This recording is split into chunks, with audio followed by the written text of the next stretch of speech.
আল্লাহর কুদরত বলবে তারা যারা তাহাজ্জুদ পড়ে, যারা দাড়ি কাটা, ওরা আল্লাহর কুদরত মানে না, আল্লাহকে মানে না। যারা সুদের টাকায় ব্যবসা করে, ওরা আল্লাহর পৃথিবীতে নিকৃষ্ট, আল্লাহর বড় দুশমন। 24টা ঘন্টার সেকেন্ডে সেকেন্ডে তার আপন মায়ের সাথে জিনা জিনা জিনা। হজ করলে কবুল হবে না। সুদের টাকায় যাদের নাম আছে, এরা জিকির করলে কবুল হবে না, নামাজ পড়লে কবুল হবে না, দান করলে সওয়াব হবে না, মাদ্রাসা করলে সওয়াব হবে না, মোনাজাত দিলে কবুল হবে না। তওবা না করে কবরে গেলে কোরআনের আয়াত চিরস্থায়ী জাহান্নাম। কয়দিন? 1 সপ্তাহ। হ্যাঁ, এই দেশে সুদ নাই, ঘুষ নাই, নিমক হারামের গোষ্ঠী। ভোটের আগের রাত্রে যারা খাইছে পায়খানা, কেউ খায় নাই। সবগুলো হারামখোর, সবগুলো হারামখোর। এই টাকা খায় রক্ত হইছে শরীরে, রক্ত হারাম। এদের জন্য ওই অংশ জান্নাত হারাম। চোর যারা টাকা খাইছে ওরাও জালেম, যারা ভোটের আগে টাকা খাওয়াইছে ওরাও জালেম। আল্লাহ হেদায়েত দান করুন।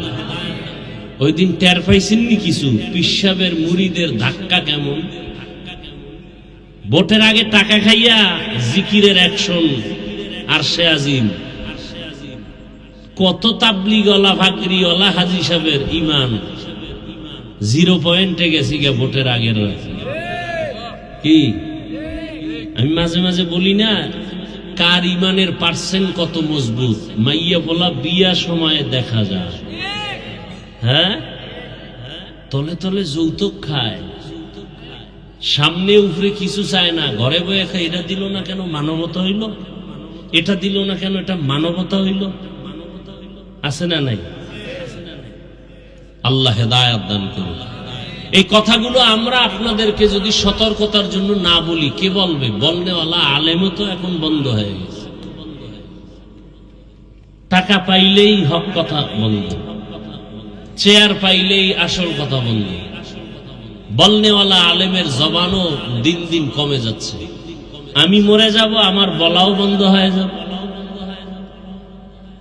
কি মনে করেন আমি তো এদেশের সন্তান, একটা গর্ব, আমার জন্মভূমি। আচ্ছা ধরে না নামগো, এটা কোন থানা? আশেপাশে মসজিদে আগামী জুমায় যদি এই কথাগুলো কোনো খতিব সাহেব শুরু করে যে হাফিজ ভাই যে বয়ান করে গেল, আমিও একটু পিক আপ লয়ে দেখি তো কেমন। বয়ানটা জুমায় যদি টাটকা ভাবে দেয়, ফলাফলটা কেমন আসবে? সূর্য ডুবার পরে দেখবে গাইবি আওয়াজ। কি বলে 1 মাসের ছুটি। কারণ শিয়ালের হাতে মুরগি আমানত। শিয়াল চিনেন তো? হ্যাঁ, শিয়ালের হাতে মুরগি দিলে কয়দিন পরে পাবেন ফেরত? হ্যাঁ, শিয়ালের হাতে মুরগি দিলে যা হয়, মসজিদ মাদ্রাসার চাবি সুদখোরের হাতে দিলে তাই হবে। এত আমি বলে গেলাম, আর কেউ বলবে? তক্তা ছুটে এলে। কিন্তু এই দোষ কি সুদখোরের? সব আপনাদের দোষ। পৃথিবীতে আল্লাহর ঘর মসজিদ ছাড়া আর সুন্দর কোন জায়গা আছে? কেমন সুন্দর! যেই মসজিদের মধ্যে আল্লাহর রাসূল বলেন এটা পৃথিবীর শ্রেষ্ঠতম স্থান, এর থেকে আর শ্রেষ্ঠ, এত সুন্দর শ্রেষ্ঠ জায়গায় সুদখোর কিভাবে কমিটিতে ঢুকে? কথা বলেন না কেন? আপনারা ঢুকাইছেন। ভোটের আগে টাকা খাইছেন না? কথা বলেন। তো টাকা খাইয়েই তো চান্দি গরম। এখন আপনি প্রতিবাদ করতে পারবেন না। হুজুরে যদি একটা হক কথা কয়, আপনিও তলে তলে কন হুজুরে বুঝা চলবে না। হুজুরে না বুঝা চলছে, বাস। প্রত্যেক ইমাম খতিব মসজিদে ঘোষণা দিবে, এই সুদখোরেরা, আমগো নামাজ নষ্ট করবা না, কোন সুদের টাকায় আমগো খানা দিবা না, না খায়া থাকবে। সমস্যা কেন? একজনে বলে 13 জনে বলে না, এই হল সমস্যা। কথা ঠিক না? আল্লাহ হেদায়েত দান করুন। রাগ করতেছেন? রাগ করলে আজকেই করবেন, আর জীবনে না আইলে। রিজিকের মালিক কি? ওয়াজ মাহফিল না আল্লাহ? মাছের খানা কে দেন? নদীর মাছের খানা কে দেন?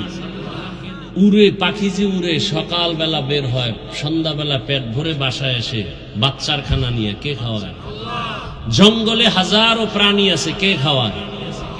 গর্তের পিপিলিকার খানা কে দেন? বলেন ওরা দামি না আমরা দামি? তো ওদের দিলে আল্লাহ আমগো দিবেন না? তাহলে এত ভয় কেন, এত পেরেশানি কেন? আরে ভয় তো আপনি করবেন না, ভয় করবে তো ওই ব্যক্তি আপনাকে। দেখবেন, একটা কথা মনে রাখবেন, লিখে রাখবেন, যদি আপনি সৎভাবে চলেন না, গরিব হলেও সব টাকাওয়ালারাও আপনাকে ভয় করবে। আল্লাহর কসম করে বলছে, যদি আপনি সৎভাবে চলেন, হালাল ভাবে, বড় মাস্তান পর্যন্ত আপনার সামনে কথা বলতে সাহস পাবেন। আপনি গরিব হলো আপনার সামনে কথাই বলতে পারবেন না। আপনি তো সে হালালের পাওয়ার জানেন না, আপনি হারাম খেয়ে সব ধ্বংস করে ফেলেছেন।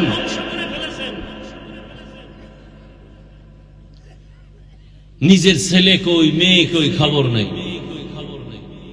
গর্ব করে আমার ছেলে এনজিওতে চাকরি করে, বেতন 30, এমনি হেমনে আরো 30, এমনি হেমনি গর্ব করে বাবা। আছে না নাই? পিপিলিকার খানা যদি আল্লাহ দিতে পারেন, নদীর মধ্যে বড় বড় নীল তিমি আছে সমুদ্রে, এক একটা নীল তিমির প্রতিদিনের খাদ্য তালিকা 1000 কেজি চিংড়ি মাছ। কে খাওয়ায়? কোহে কাফ নামের একটা পাহাড় আছে, ওখানে একটা প্রাণী বসবাস করত, সিমর তার নাম। প্রতিদিনের খাদ্য তালিকা 40টা মোটা তাজা হাতি প্রতিদিন। কে খাওয়ায়? তো সে আল্লাহ আমগো দিবেন না? আমরা আল্লাহর আপন, ওরা আপন না। তা আমাদের এত টেনশন কেন? আল্লাহর উপরে ইয়াকিন দুর্বল। সাহাবায়ে কেরামদের ইয়াকিন এত মজবুত, নদীর মধ্যে জাহাজ ডুবছে, খবর আসছে, বলে ভাই আপনার জাহাজ ডুবে গেছে। বলে আল্লাহর কসম আমারটা ডুবে নাই। আপনি দেখছেন? কয় না, খোদার কসম আমি দেখি নাই। কথা আপনি কসম খাইলেন? গিয়ে খবর লো, গিয়ে দেখি ঠিকই অন্য একটা জাহাজ ডুবে গেছে, তার নিজেরটা ডুবে নাই। দৌড়ে গেল। ভাই আপনি কসম খাইলেন, এত ভরসা পাইলেন কোথায়? বলে রাসূলের হাদিস। রহমতের নবী বলছেন, যেই বান্দা আল্লাহর দেওয়া সম্পদের যাকাত পাই হিসাব করে যাকাত আদায় করবে, ওদের সম্পদ আল্লাহ ফেরেশতা দিয়া হেফাজত করবে। কাদেরে কুদরত দারি বর কামাল, আন্তা রব্বি আন্তা হাসবি যুল জালাল, তুহি কাদের জলিলুল্লাহ জাহাদার, বহর হালে তুহি মেরা নেগাহদার। আল্লাহ পাক রব্বুল আলামিন একটা ছোট বটফল থেকে যদি এত বিশাল বড় গাছ বের করতে পারেন, একটা মুক্তার দানা থেকে 20 কোটি বর্গ মাইলে পানি আনতে পারেননি, এ ক্ষমতা আল্লাহর আসেনি? আল্লাহ তাআলা বলেন, কুদরতে পানির উপরে আল্লাহ নজর দিলেন, পানির মধ্যে তরঙ্গ আর ঢেউ, ঢেউয়ে ঢেউয়ে বাড়ি লাগতে লাগতে ফেনা জন্ম হলো। ফেনাগুলো আস্তে আস্তে আস্তে আস্তে গাঢ় হয়ে গেল। গাঢ় হওয়া মাত্র মাটির চামড়ার মতো আবরণ পড়ে গেল। এবার মাটির জমিন শুরু, পৃথিবী নামক স্থানের মধ্যখানে। আল্লাহ বলেন, ইন্না আউয়ালা বাইতিন, ওই মাটির ওখানে আল্লাহ পাক একটা ঘর বানানোর সিদ্ধান্ত নিয়া জিব্রাইলকে সাক্ষী রেখে বললেন, হে জিব্রাইল সাক্ষী থাকো, এখানে আমি একটা ঘর বানাবো। এখনো কিন্তু পৃথিবী হয় নাই। ফেরেশতাদের সাথে একটা পরামর্শ হইছে, ফেরেশতারা আমি একদল জাতি পাঠাবো জমিনের মধ্যে, ওই জাতি হবে সৃষ্টির শ্রেষ্ঠ। ফেরেশতারা জানতে চাইলেন, ও আল্লাহ, যেই জাতিকে তুমি শ্রেষ্ঠ বানায় পাঠাইতে চাও এদের আদর্শটা কেমন হবে? ইন্নী জাইলুন ফিল আরদি খলিফা, আল্লাহ বলেন আমি জমিনের মধ্যে খলিফা বানাবো, প্রতিনিধি মানে রাজনীতির নেতা। কি চিন্তা করেন, আল্লাহ বলছেন আমি প্রতিনিধি বানাবো, এখানে একদল বক্তারা ওয়াজ করে আল্লাহ রাজনীতির নেতা বানাইবেন, নেতা মানে অন্যভাবে ঘুরায় কয় আমি ওদিকে ঢুকলাম না। এরা অপব্যাখ্যা করে না। ভাইরা আমার, আর তাদের আদর্শটা কেমন হবে? আল্লাহ ভিন্ন আয়াতে বলেন ওয়াশ-শামসি ওয়া দুহাহা ওয়াল কমারি ইযা তালাহা ওয়ান নাহারি ইযা জাল্লাহা ওয়াল লাইলি ইযা ইয়াগশাহা ওয়াস সামাই ওয়া মা বানাহা ওয়াল আরদি ওয়া মা তাহাহা ওয়া নাফসিন ওয়া মা সাওয়াহা ফাআলহামাহা ফুজুরাহা ওয়া তাকওয়াহা। বার কিয়ামত ই জমিদার নেকো বহুত, दर क़यामत ई ज़मींदार ने को बहुत के जना दीदा गवाही हादे हाथ। আল্লাহ অনেকগুলো জিনিসের কসম করে বললেন, যেই জাতি বানাবো ওদের আদর্শটা হবে এমন, চাইলে গুনাহ করবে, চাইলে নেকও করতে পারবে। ফেরেশতারা কয় আল্লাহ, অল টাইম আমরা আপনার প্রশংসা করি, নাহনু নুসাব্বিহু বিহামদিকা ওয়া নুকদ্দিসু লাক। হেদায়ার মালিক, গুণগানের জন্য, আপনার প্রশংসার জন্য আমরাই তো যথেষ্ট। আবার এমন জাতি বানাবেন যারা অন্যায় করবে? এটা হলো ডাইরেক্ট প্রশ্ন। ভিতরে ভিতরে আর একটা কথা ছিল, কি শ্রেষ্ঠ তো তারা হবে, না হলে তো আমরাই হতে পারি, কারণ আমরা গুনাহ করি না, গুনাহ কি জিনিস বুঝি না। শ্রেষ্ঠ হলে আমরা হব, তারা কেমনে হবে? আল্লাহ জবাব দিয়ে বললেন, ইন্নী আ'লামু মা লা তা'লামুন,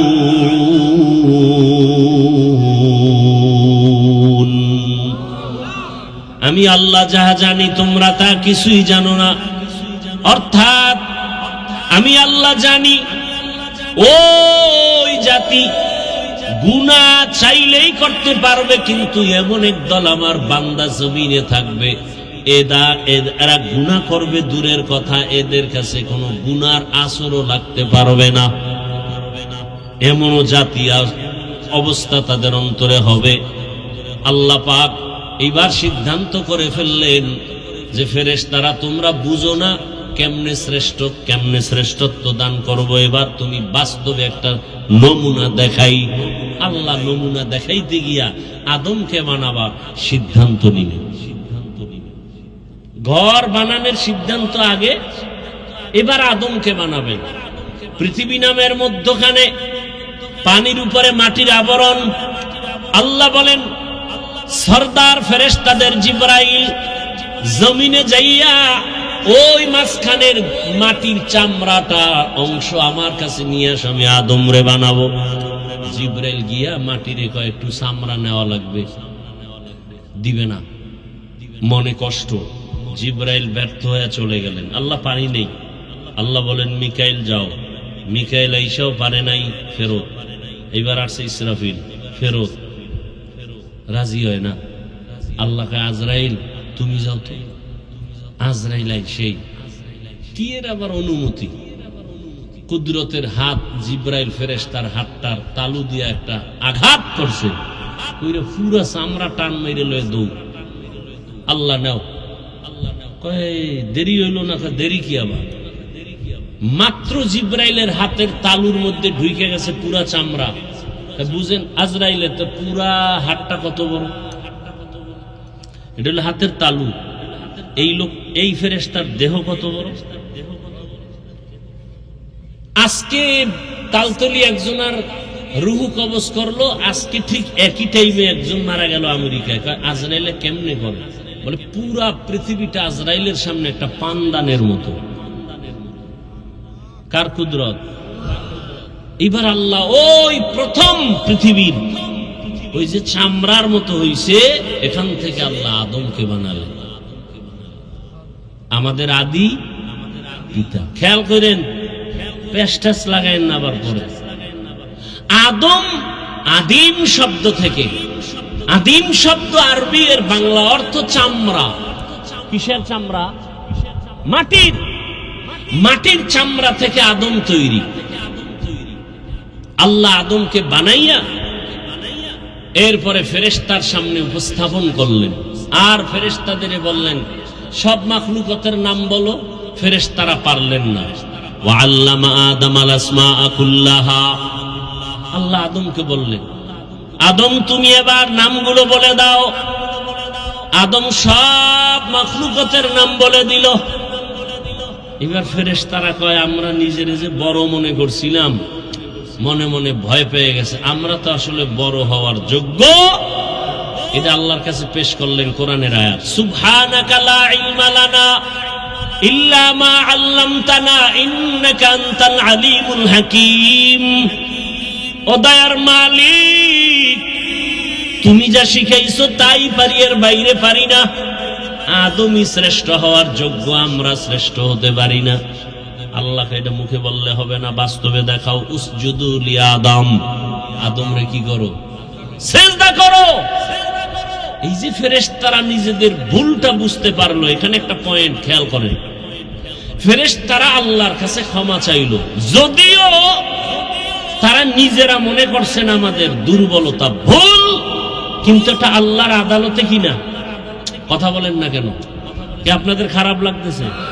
আল্লাহর আদালতে কিনা, ভুল না।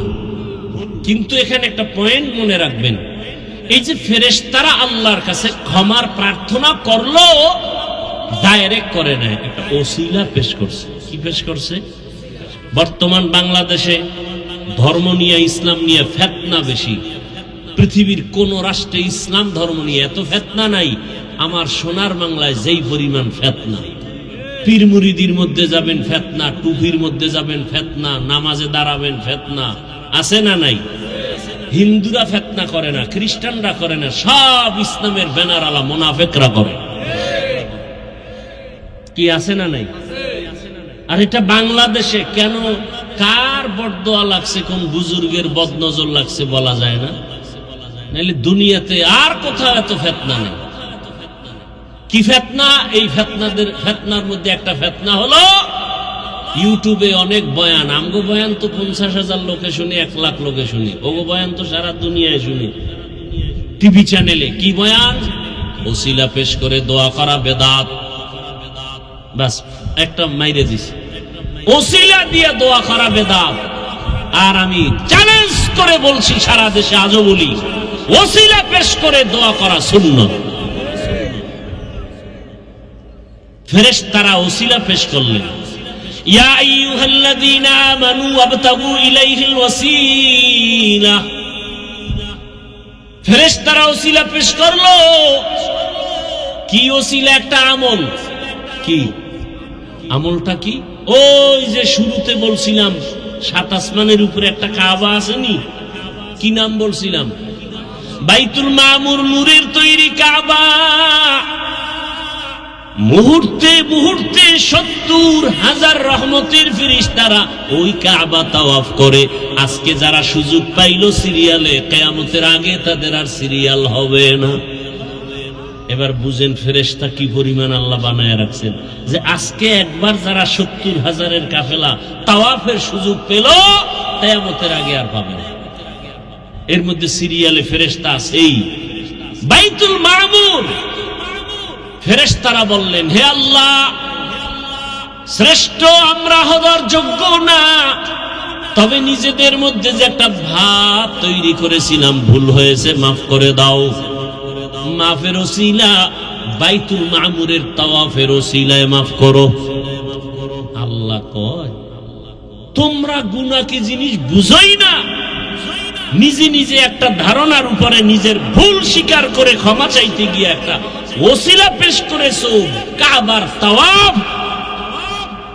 আর আমি যাগো বানামু শ্রেষ্ঠ জাতি হিসাবে, এরা তো কত গুনাহ করবে।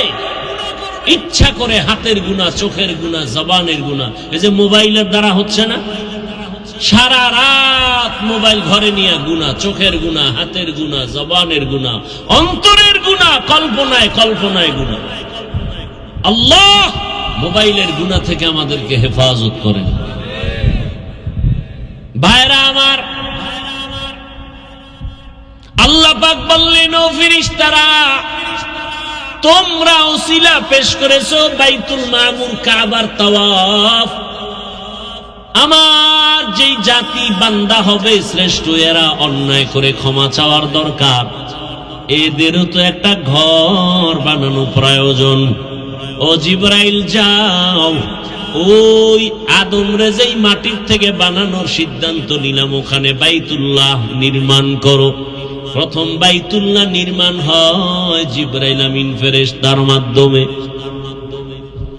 এরপরে জমিনে আল্লাহ ঘর বানাইলেন বাক্কা নগরীতে। বাক্কা মানে এখন যার নাম মক্কা, আগে ছিল তার নাম। এগুলো এক ব্যাখ্যা। আর এক কথা হলো, না বাক্কা কেন বলা হয়? কাবা যে এরিয়ায় আছে এই জায়গাটির নাম বাক্কা, আশেপাশের জায়গার নাম মক্কা। আবার বলে বাক্কা কেন বলে? বাক্কা শব্দের অর্থ হলো নত হওয়া। কি হওয়া? ওখানে গেলে সব মাস্তান কি হয় না, ধনী লোক একটু ভাব নেই, ওখানে কোনো ভাব চলে? রিক্সা ড্রাইভারও সাদা কাফন পরে লাশের মতো কাফন লাগাও। ধনী তুমি একই পোশাক পরো, মাথায় টুপি রাখা যাবে না, পায়ে কোনো জুতা রাখা যাবে না, সেলাইবিহীন কাপড় পরো। এবং এই কাপড় পরা অবস্থায় কোনো আতর লাগানো যাবে না, সাবান দিয়ে ডোলে গোসল করা যাবে না, কোনো একটা বিচিও খোটে রক্ত বার করা যাবে না। ওখানে গিয়া জোরে জোরে চিল্লায় বলতে হবে, লাব্বাইক আল্লাহুম্মা লাব্বাইক, লাব্বাইক লা শারীকা লাকা লাব্বাইক, ইন্নাল হামদা ওয়ান নি'মাতা লাকা ওয়াল মুলক লা শারীকা লাক। এটাকে তালবিয়া বলে। কি বলে? হজের নিয়ত আছে, নামাজ ছাড়া হজ না করা পর্যন্ত মরণ হবে না যদি একটা আমল দি করেন। করবেন না হুদে কইয়া লাভ কি? করবেন। যারা পাঁচ ওয়াক্ত নামাজ পড়ে না, এরা তো আমল জীবনেও করতে পারবে, সম্ভবই না। আর এই পাঁচ ওয়াক্ত নামাজের পরে ওই আমলটা করলে তার হজ করা ছাড়া মরণ হবে না। ভাইরা আমার, হাদিস শরীফে নবী বলেন, বান্দা যখন সাদা কাফন পরে লাব্বাইকের আওয়াজ দেয়, জোরে দিবে, আওয়াজটা যতদূর যাবে ওই এরিয়ার সব আল্লাহর ভিন্ন মখলুক তার পক্ষে হাসরের দিন সাক্ষী দিবে। এবং এই পুরা তালবিয়া 4 শ্বাসে পড়া সুন্নত। কয় শ্বাসে? এই মনে রাখবেন, আমি পড়ে শুনাই, এটা খেয়াল করবেন। লাব্বাইক আল্লাহুম্মা লাব্বাইক, লাব্বাইক লা শারীকা লাকা লাব্বাইক, ইন্নাল হামদা ওয়ান নি'মাতা লাকা ওয়াল মুলক লা শারীকা লাক। কয় শ্বাস হইল? এই 4 বারে 4 শ্বাসে পড়বেন। এটাও তো আমগো খবর নেই। হ্যাঁ, হজ এত সোজা। শাইখুল হাদিস আল্লামা আজিজুল হক রহমতুল্লাহ আলাইহি বলতেন, হজ যদি কেউ করতে চায় তাহলে প্রথম গিয়া সে দেখবে, দ্বিতীয়বার গিয়া জানবে, তৃতীয়বার গিয়া করবে, তাহলে হবে হজ করা। আরে হজের উপরে একটা কিতাব লেখছেন পৃথিবীর শ্রেষ্ঠ একজন বিখ্যাত আলেম, সমস্ত আলেম তার নাম জানে, তার কিতাব মাদ্রাসায় পড়ানো হয়। উনি গিয়া বাইতুল্লাহ তওয়াফ শুরু করছে উল্টা দিকে, অথচ উনি হজের বই লেখছে বিশাল। ওখানে গেলে সব হুজুর এলেম দুর্বল হয়, বড় কঠিন হালাত। এ ভাই, রসুলের সুন্নত, পানি পান করবেন কোন দিক দিয়া? বাম হাতে। জুতা পরবেন আগে কোন পা? মসজিদে ঢুকবেন কোন পা? রসুলের সুন্নাত ভালো কাজ ডান পা। হজ করছেন বা উমরা করছেন কারা? একটু হাত দেখেন তো, খবর নেই, হাত নামান। আচ্ছা, যারা ছবিতে দেখেন খেয়াল করবেন, যারা করছেন এদেরও খেয়াল নেই। প্রত্যেকটা ভালো কাজ ডান দিক দিয়ে শুরু হয়, ঠিক, কিন্তু হজের তাওয়াফ শুরু হয় বাম দিক দিয়ে। কারণ কি? যখন আমরা তাওয়াফ শুরু করি এই সিনাটা বাম দিকটা কাবার দিকে থাকে, খেয়ালও করেন নাই কি ডান দিক থাকে না বাম সাইড, অর্থাৎ এদিকে ঘুরে। হজরে আসওয়াদ পাথরের গোড়ার থেকে তাওয়াফ শুরু হয়, বামে ঘুরতে থাকবে, ঘুরতে ঘুরতে কয় চক্কর? 7টা। ঘুরা এই সাদা হজরে আসওয়াদের এখানে আসবে, 1 চক্কর শেষ, আবার এখান থেকে ঘুরবে। সব ডান দিক দিয়ে সুন্নত। তাওয়াফটা বামে কেন? কথা বুঝেন নেই না? কিসের ডান দিক? বাম সিনা বাম দিকে ঘুরে, বাম দিকে। ডানে তাওয়াফ করলে তো হবেই না, সিনা বাম দিকে শুরু হয়, বামে ঘোরে, বামে তাওয়াফটা শুরুই হয় বাম দিক দিয়ে। এই যেমন এই ধরনের স্টাইল, হ্যাঁ, ডান দিক দিয়ে শুরু করলে এদিক দিয়ে ঘোরা শুরু হইবে। কিন্তু না, এই হজরে আসওয়াদ এই কোনায়, ওখান থেকে ঘুরতে থাকবে বামে, বামে ঘুরে আইয়া এখানে আবার ঘুরো। এই সিনা বাম দিকে, বাইতুল্লাহর লাগে সম্পর্ক, ডাইনটা থাকবে এই সাইড। আর যদি ডানে ঘুরি, এদিক থেকে শুরু করি, তাহলে এই সিনা থাকবে কাবার দিকে, এই সিনা কখনো কাবার দিকে থাকবে না। আপনি চিন্তা করতে পারেন যে বড় কঠিন কথা, এটা বুঝতেও বড় কঠিন। তাওয়াফের সময় বাইতুল্লাহর দিকে তাকানো যাবে না, কত কঠিন আইন। যখন তাওয়াফ করি হাজী সাহেবরা, বাইতুল্লাহর দিকে তাকায় থাকা যাবে না, নিষেধ। সিনা ফিরানো যাবে না বাইতুল্লাহর দিকে তাওয়াফের সময়, শুধু এইটা থাকবে বাম সাইড। বড় কঠিন হালাত। দেখেন, রসুলের রওজায় চিল্লানো যাবে না, চিল্লাইলেই গুনাহ। বাইতুল্লায় জোরে আওয়াজ না দিলে গুনাহ। লাব্বাইক কেউ যদি কয় আমি বড় লোক মানুষ, একটু আস্তে কই, গুনাহ। ওখানে জোরে চিল্লাও, শুধু চিল্লাও, রমল করো, নাইচা নাইচা হাঁটো। এখন অসৎ চোর যারা, দিনের চোর, এরা যদি আমার এই কথাটারে কাট করে সাইরা দেয় যে হাফিজুর রহমান সাহেব বলছে নাইচা নাইচা তাওয়াফ করো, নাচতে কইছে, এরকম বেদবা আমার দেশে আছে না নাই? অভাব নাই।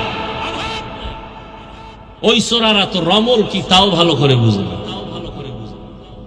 রমল কি তাও বুঝে না। বুঝাইতে গিয়া বলছি, এইভাবে হেলে দুলে তাওয়াফ করতে হবে, এটারে রমল কয়। তুমি ধনী না গরিব, ওখানে কোনো মাস্তানি চলবে না। গরিবেরও যেই সুরাত, ধনীরও একই সুরাত, আওয়াজও এক।